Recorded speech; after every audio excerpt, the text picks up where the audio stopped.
이렇게 환자분들께서 파노라마 엑스레이를 싫어하시는 이유 중에 하나는 이제 가장 큰 게 이제 방사능이죠. 방사선. 이런 것들을 저희가 확인할 길이 없다는 거죠.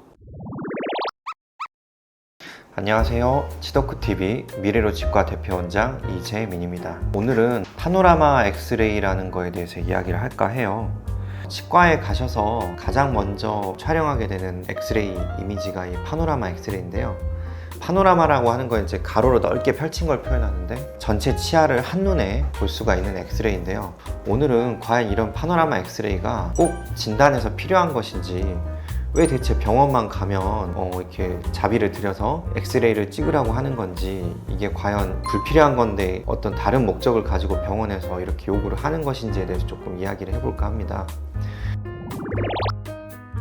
우선 결론부터 말씀을 드리면, 이 파노라마 엑스레이는 진단을 하는 데 있어서 특히 이제 충치라든가 아니 잇몸병이라든가 이런 입안에서 생기는 각종 질환들을 진단하는 데 있어서 정말 중요한 진단 자료이기 때문에 이제 병원에 처음 내원하시는 환자분들이시라고 하면 가급적이면 이제 협조를 해주시고 이제 꼭 찍으시라고 말씀을 드리고 싶고요. 이렇게 환자분들께서 파노라마 엑스레이를 싫어하시는 이유 중에 하나는 이제 가장 큰 게 방사능이죠. 방사선. 근데 실제로 이제 파노라마 엑스레이 사진 한 장 촬영하는데 노출되는 방사선 양은 매우 적기 때문에 걱정하실 필요는 없고요. 저희 치과 같은 경우는 방사선 노출량이 적은 제품을 사용하고 있기 때문에 어린아이라든가 심지어 임산부까지도 촬영이 가능한 수준이기 때문에 너무 걱정 마시고 촬영을 하셔도 되고요. 지금 한 환자분 예를 들어볼게요. 오늘 오전에 오셨던 분이신데